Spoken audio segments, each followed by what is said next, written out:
In every family, there's the story you tell in public, and then there's the one you live behind closed doors.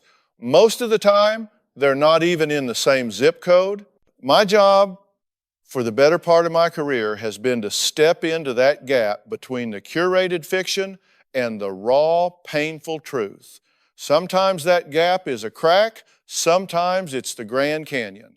With this particular family, we were looking at a canyon so deep you couldn't see the bottom. I get thousands of letters and emails. My producers sift through them, looking for stories where we can genuinely make a difference, where the dysfunction has reached a point of no return. The title of the email that led to this case was, "My mother says I'm the problem, but she never tells you what she did to my father."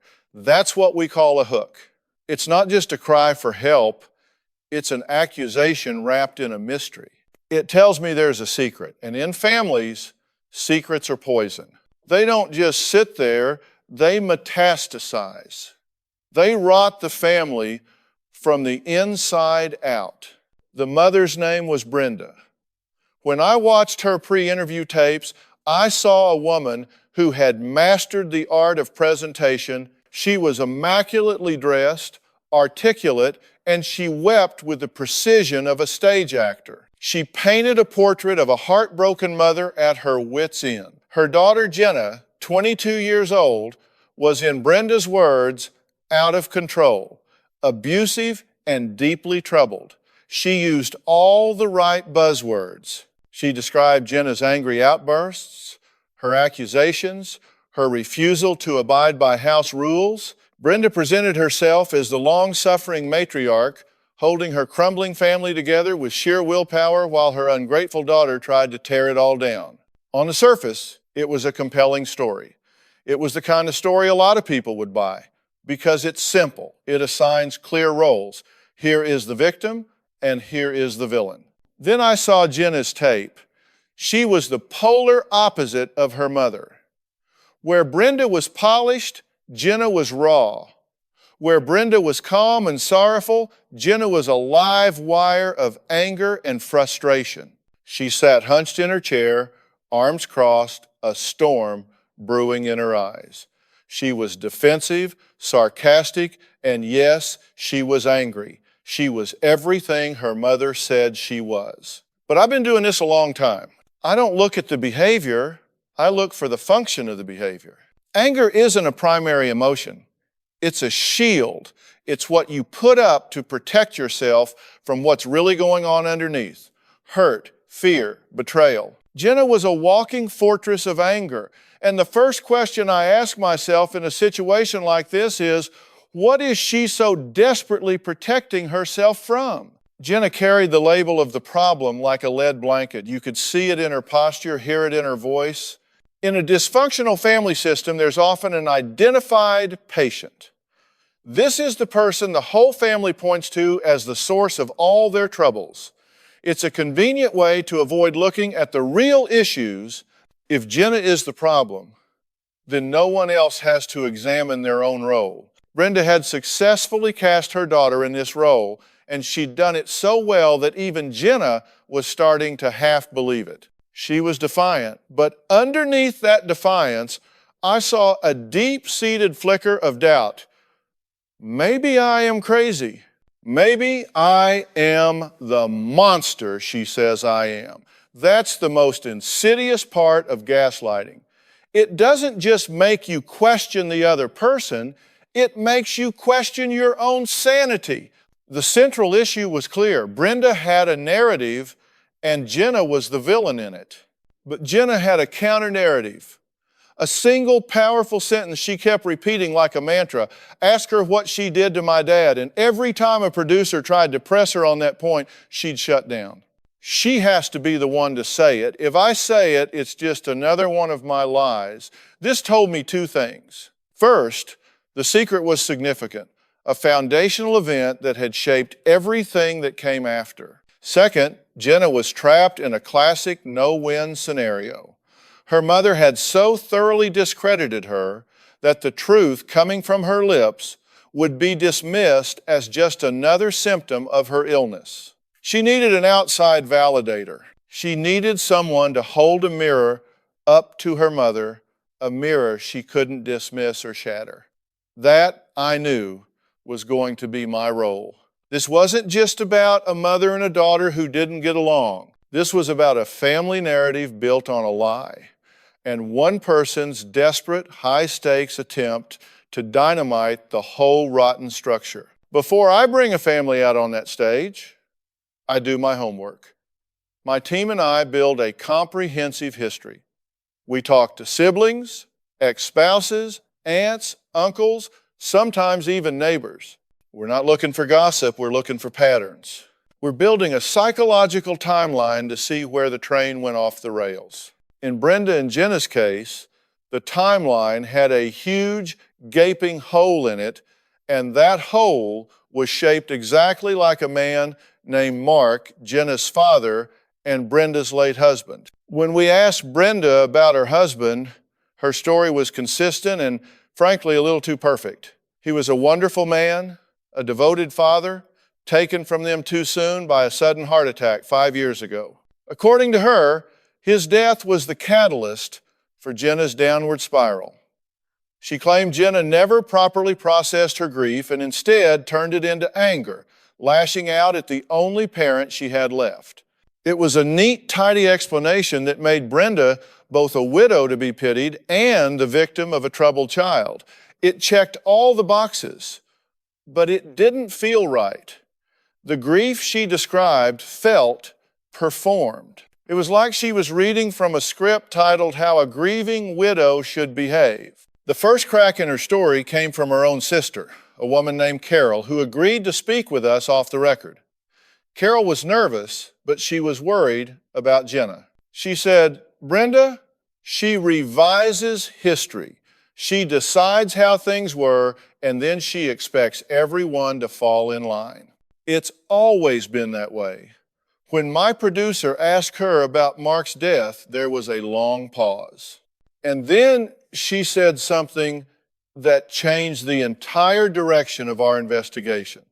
"It wasn't sudden," she said. "Mark was sick for a long time. Not with his heart, with his head. He was deeply, deeply depressed." Now, that changes things, doesn't it?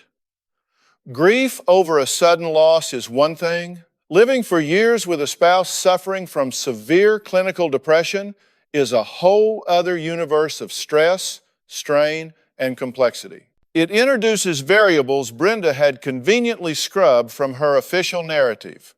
Depression isn't neat, it's messy. It can bring about financial problems, emotional withdrawal, and a level of tension in a home that's suffocating. It fundamentally changes the family dynamic. The healthy spouse can become a caretaker, which can breed resentment. The children can be forced to grow up too fast, becoming little adults, or they can act out, desperate for the attention the sick parent can no longer provide. So we started digging into that period, the last few years of Mark's life. What we found wasn't the idyllic family portrait Brenda painted. We found a family under siege from within. Mark had lost his business 2 years before he died. He'd poured everything into it, and its failure gutted him. He withdrew, he stopped seeing friends, he spent most of his days in a darkened room. Jenna, who was about 15 or 16 at the time, remembered it vividly. In her private interview, she described trying to coax him out, bringing him food, sitting with him in silence. She described her mother's reaction not as supportive or empathetic, but as irritated, annoyed. She'd say things like, "Oh, for God's sake, Mark, snap out of it," Jenna told us, her voice trembling.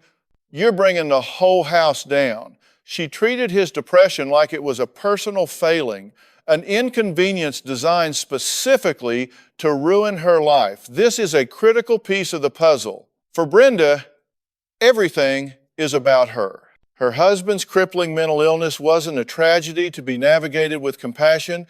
It was a stain on her perfect life. It was bad PR. His pain was secondary to the effect it had on her image. This is where the behavioral patterns come into focus. Brenda is a classic narcissist. I don't throw that term around lightly. I'm not talking about simple vanity. I'm talking about a profound lack of empathy, a need for constant admiration, and an inability to see people as anything other than extensions of herself. In her world, Mark wasn't allowed to be sick because it made her look bad. And Jenna wasn't allowed to have her own version of the past because it contradicted Brenda's carefully constructed reality. Jenna's anger started to make perfect sense. It wasn't a symptom of unprocessed grief for her father. It was a righteous, white-hot rage born of being the sole witness to a truth her mother was determined to bury. She watched her father suffer, and she watched her mother's cold, dismissive cruelty in the face of that suffering. After he died, Brenda didn't just move on. She launched a full-scale campaign to rewrite history, casting herself as the tragic widow and Mark as the sainted husband of a storybook marriage. In doing so, she wasn't just erasing Mark's pain, she was invalidating Jenna's entire experience. She was telling her, what you saw, what you felt, what you lived through, none of it happened. The only thing that's real is what I say is real. That is psychological abuse. It's a quiet, insidious form of violence that can make a person feel like they're losing their mind. Jenna's rage was the only thing keeping her tethered to her own reality. It was her protest. It was her truth. The escalation began, as it so often does, over something small that represented something massive. It was the 5th anniversary of Mark's death. Brenda wanted to host a memorial dinner. She planned an elaborate affair with caterers, a string of carefully selected photos showing Mark smiling and vibrant, and a guest list of people who only knew the public version of their family. It was a performance, a piece of theater designed to reinforce her narrative. Jenna wanted no part of it. From Jenna's perspective, this dinner was the ultimate hypocrisy. It was a celebration of a man whose real struggle her mother had ignored and disdained. It was a lie served with a 3-course meal. She told her mother she wouldn't attend. Brenda, of course, didn't hear a daughter setting a boundary based on her own painful memories. She heard a defiant child trying to sabotage her perfect event. She saw it as a personal attack. The argument that followed was explosive. Brenda accused Jenna of being disrespectful to her father's memory. Think about the psychological jujitsu in that statement. She was using the very person whose truth she had denied to manipulate her daughter into compliance. Jenna fired back. You were disrespectful to him when he was alive. You don't get to play the grieving widow now. This was the moment the subtext became text. Jenna was no longer just hinting at the secret, she was shouting it from the rooftops, at least within the 4 walls of their home. This is where blame shifting comes in, and Brenda was a master of the art. She immediately turned the accusation around. You see, this is what I have to live with. This venom, this hatred. You've always been a difficult, angry child. Even your father said so. She was rewriting the past in real time, co-opting Mark's voice to use as a weapon against his own daughter. This is a critical point in the escalation. Jenna was now completely isolated. Her mother had positioned her as the sole problem, not just now, but always. The family history was being warped to fit this narrative. Any legitimate anger Jenna felt was reframed as evidence of her inherent pathology. She wasn't angry because of what happened. She was just an angry person. It's a subtle but devastating shift that absolves the parent of all responsibility. The tension in the house became unbearable. They were living like 2 soldiers in a Cold War with intermittent, fiery battles. Brenda would leave pamphlets for anger management on Jenna's bed. Jenna would respond by putting up a single, unframed photo of her dad from the last year of his life. In it, he wasn't smiling. He looked tired, haunted.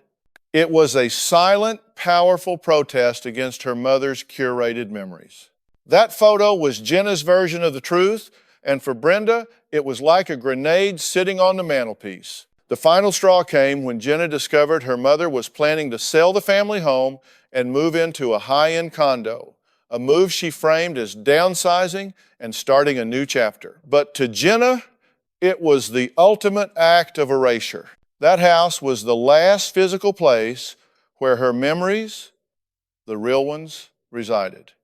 It was the scene of the crime, so to speak. Selling it meant paving over the past for good. She confronted Brenda, and the fight was the worst they'd ever had. It went beyond words. Jenna admitted to slamming a door so hard a picture fell off the wall. This was the ammunition Brenda needed. A broken picture frame, tangible proof of Jenna's out-of-control behavior.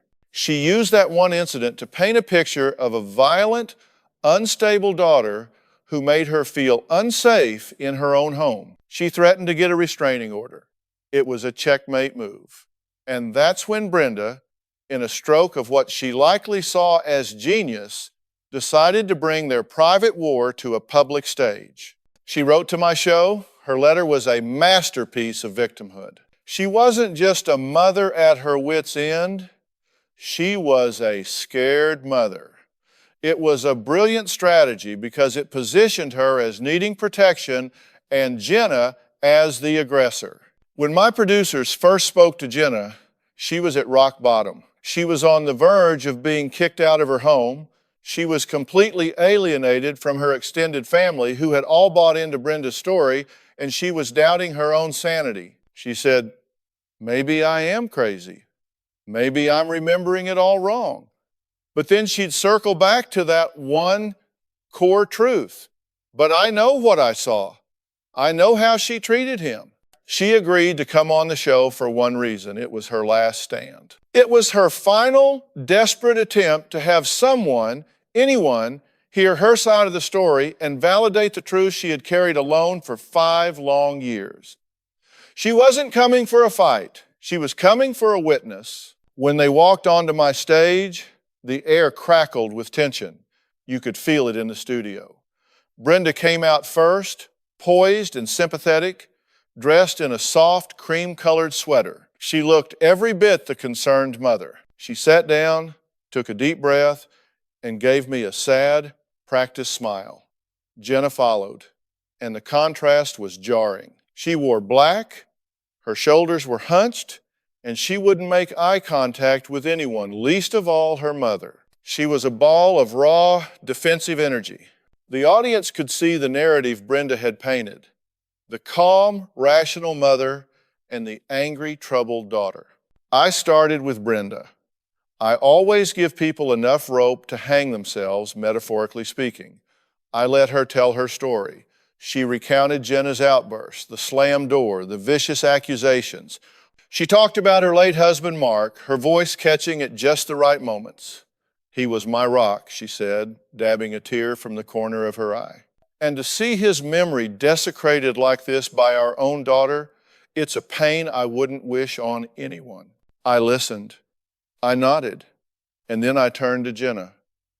I kept my voice calm and even. "Jenna," I said, "your mother paints a picture of you as angry and out of control. Are you an angry person?" She finally looked up, her eyes flashing. "Yes," she said, her voice sharp. "Yes, I am. Wouldn't you be?" That was my opening. "Help me understand," I said. "What are you angry about?" "I'm angry about the lies," she shot back, her gaze flicking towards Brenda. "I'm angry that we sit here and pretend to be this perfect, grieving family when the truth is so much uglier." Brenda jumped in immediately. "See, Phil, this is what I mean. Vicious, unfounded accusations. She's been rewriting history to hurt me ever since her father passed." "Let's talk about that history," I said, turning my full attention to Brenda. I didn't raise my voice. I didn't need to. "Brenda, you told my producers that your husband's death from a heart attack was a complete shock, a sudden event. It was," she said, her composure unwavering. It was devastating. Is it true, I ask, that for the 2 years prior to his death, Mark was suffering from severe, crippling clinical depression following the failure of his business? The change in her was instantaneous. It was a micro-expression, a flicker of panic in her eyes before the mask slammed back down. The studio was silent. You could have heard a pin drop. She had been prepared for a fight with Jenna. She had not been prepared for a fight with the facts. He had some hard times, she stammered. We all did. The business failing was difficult for the whole family. I'm not asking if it was difficult, Brenda, I said, keeping my tone steady. I'm asking if your husband, the man you described as your rock, was battling a severe mental illness, and you've omitted that fact from your story. She didn't answer. She just stared at me. So I turned back to Jenna. Jenna, what was it like living in that house for those 2 years? And then the dam broke. The anger that had been her shield fell away, and all the pain behind it came pouring out. Through tears, she described her father's decline. She talked about his silence, his despair, and she talked about her mother's reaction. She had no patience for it, Jenna said, her voice choked with 5 years of unshed grief. She'd tell him to get over it. She complained that he was an embarrassment. When he died, I think a part of her was relieved because the problem was gone. The stain was gone. Now she could create a new story. I let Jenna's words hang in the air for a moment. Then I turned back to Brenda. Brenda, is that true? Did you tell your husband, while he was in the depths of a clinical depression, to snap out of it? I don't remember saying that specifically, she said, her voice small. I was trying to be strong for everyone. I might have said things out of frustration. Frustration? I pressed. Or was it contempt? Your daughter says you were embarrassed by your husband's illness. Is she lying? This was the moment of truth. The confrontation. This is where the narrative either shatters or solidifies. Brenda had two choices. She could own her behavior, show some remorse, and begin the process of healing. Or she could double down on the lie. She chose the lie. I can't believe this, she said, her voice rising, transforming from victim to righteous indignation. I came here for help with my out-of-control daughter, and you're letting her attack me with these fantasies? She's twisting everything. I loved my husband. I took care of him. Did you take care of him, Brenda? I asked quietly. Or did you manage him? Did you get him professional help? A psychiatrist? Medication? Therapy? Silence. No, Jenna whispered from the other couch. She refused. She said it would make the family look bad. That was the knockout punch. The secret was out. It wasn't just that Brenda was unkind or impatient. It was that she actively prevented her husband from getting the medical help he desperately needed, all to protect her own image. Her vanity was more important than his life. The story she had told that Jenna's problems began with Mark's death was a lie. The dysfunction didn't start with his death, it led to his death. His heart attack may have been the official cause, but it's not a stretch to say he died of a broken spirit in a home where his suffering was treated as an inconvenience. Jenna wasn't desecrating her father's memory. She was the only one honoring it by insisting on the truth of his pain. The atmosphere on set had shifted completely. The audience, which may have initially sympathized with Brenda, was now dead silent, watching a family's foundational myth crumble in real time. Brenda was cornered, the facts, corroborated by off-the-record family members and now brought into the light by Jenna, had dismantled her carefully constructed reality. Her go-to defenses, playing the victim, accusing Jenna of lying, were no longer working. She was exposed, and she knew it. This is the point in a confrontation that I call the breakthrough or the breakdown. A person can either break through their denial and into a new level of self-awareness, or they can break down retreating further into their delusion. For a moment, I saw a flicker of something in Brenda's eyes. It was a raw, unfiltered panic. The panic of a narcissist who has lost control of the narrative. Her entire identity was built on the perception of others, and that perception was now shattering. "I did the best I could," she said, her voice a brittle whisper. "It was the last refuge of someone who has no other defense." It's a statement meant to shut down conversation, to imply that any further criticism is cruel and unfair. "I have no doubt you did the best you knew how to do, Brenda," I responded, my voice softening. This wasn't the time to be accusatory. It was the time to be diagnostic. But the problem is, what you knew how to do was profoundly damaging to your husband and to your daughter. Your focus was on appearances, on how things looked from the outside. You needed to be seen as the perfect wife with the perfect family. Your husband's depression wasn't just a tragedy, it was a threat to that image. And your daughter's truth-telling is a threat to that image. You've sacrificed their well-being at the altar of your own ego. I let that sink in. I looked at Jenna. The anger was gone. In its place was a deep, bone-weary sadness. She was crying silently, not for herself, but for her father. For the first time, someone had publicly acknowledged his struggle and validated her experience of it. It was a moment of profound, painful release. "Jenna," I said, turning to her, "for 5 years, you have been the keeper of your family's painful secret. You have carried the truth of your father's suffering. And in doing so, you've been labeled as the problem. You've been called angry, hateful, and disturbed. I want you to hear me right now. You are not the problem. Your anger was not a pathology, it was a signal. It was a healthy response to an incredibly unhealthy situation. It was your soul's way of screaming, 'The emperor has no clothes!'" She let out a sob, a sound that seemed to come from the very depths of her being. She had been fighting this war alone for so long, and hearing those words was like a lifeline. But validation is only the first step. The question now was, where do they go from here? The truth was out, but the damage was done. I turned back to Brenda. Her face was a stony mask.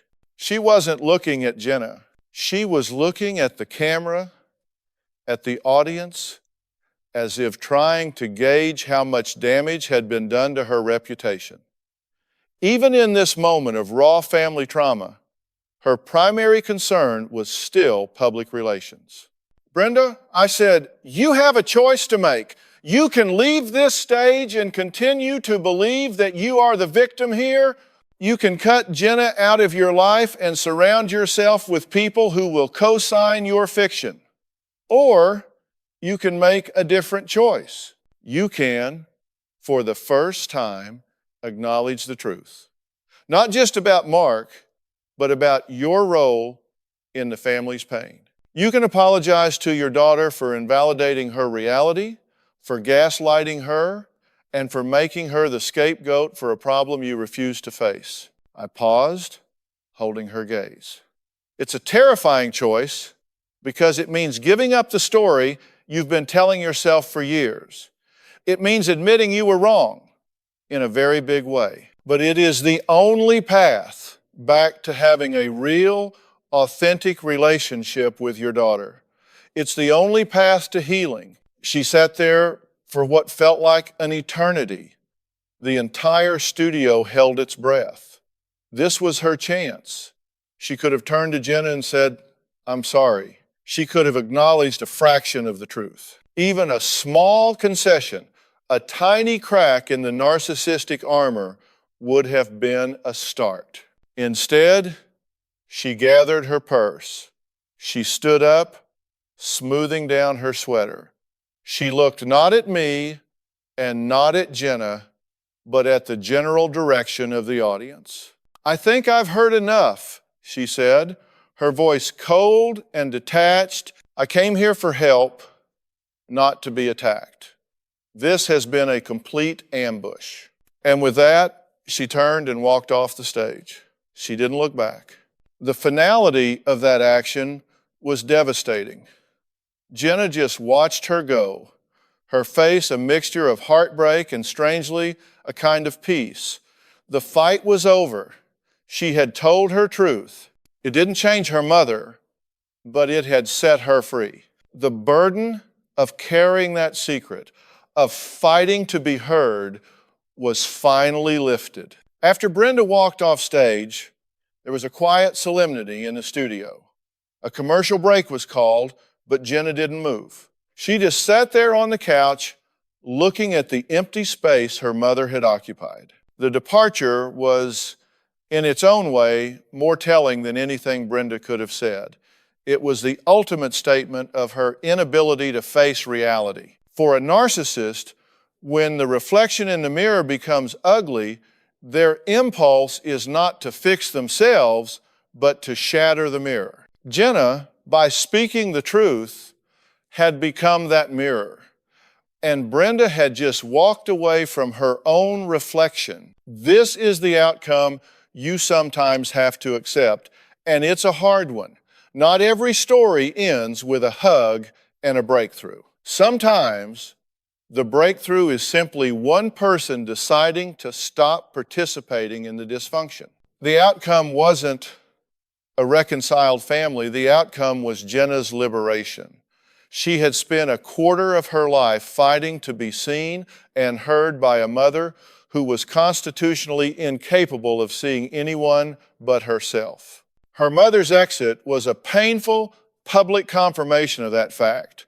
It was an ending, but it was also a beginning. Backstage, after the show, I sat with Jenna. The adrenaline was gone, and she was emotionally exhausted, but there was a new clarity in her eyes. The frantic, defensive energy she'd walked in with had been replaced by a profound sense of calm. "I feel empty," she said, but not in a bad way. It's quiet. For the first time in years, the argument in my head has stopped. "That's because you're no longer at war with reality," I told her. "You spent years trying to get your mother to acknowledge a truth she was never going to acknowledge. That's an exhausting, unwinnable battle. Today, you stopped fighting her and you started fighting for yourself. You chose your own sanity over her fiction." We talked about what comes next. The path forward for her was not going to be easy.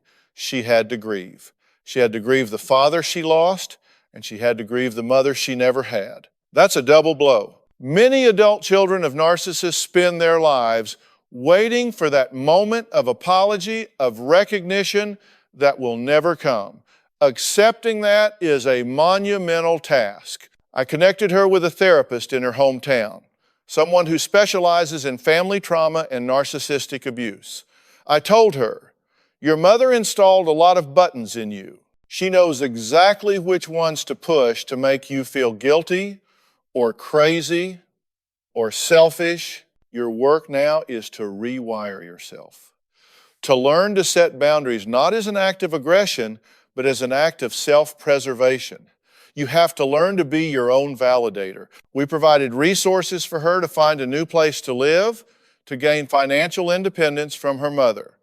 Cutting the cord was essential. As long as she remained in that house, she would remain in the role of the problem child. She needed to create her own space, her own life, on her own terms, completely outside of her mother's sphere of influence. In the follow-up calls we made over the next few months, we saw a remarkable transformation.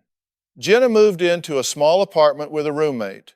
She got a job. She was in consistent therapy. She told us that her mother had tried to re-engage, but the dynamic had shifted. Brenda's attempts were not apologies, they were attempts to regain control. She sent texts saying things like, "I hope you're happy now that you've destroyed our family," or your father would be so ashamed of you. Jenna said that before the show. Those texts would have sent her into a tailspin. But now, she saw them for what they were: desperate, manipulative tactics. She didn't engage. She didn't argue. She simply didn't reply. That silence was her newfound power. She was no longer willing to be a character in her mother's drama. The story of Jenna and Brenda isn't a story of failure. It's a story of a painful, necessary amputation. Jenna had to cut off a toxic limb to save her own life. Brenda may never change. She will likely go to her grave believing she is the victim, the long-suffering mother of an ungrateful child. She will find a new audience, new people to co-sign her narrative. But her primary witness, the one person who knew the whole truth, had walked out of the theater. This case has always stuck with me because it's a powerful illustration of a fundamental truth I've seen play out thousands of times. You cannot change other people, you can only change yourself. You can't make someone see the truth if they are committed to a lie. All you can do is decide that you will no longer participate in that lie. Jenna's victory wasn't in changing her mother's mind. Her victory was in reclaiming her own. She walked onto my stage as the identified patient, the family scapegoat. She walked off as the sole survivor, stepping out of the rubble of her family's past and into the light of her own authentic future. And sometimes in this line of work, that's the best you can hope for. It's not a Hollywood ending, but it's a real one.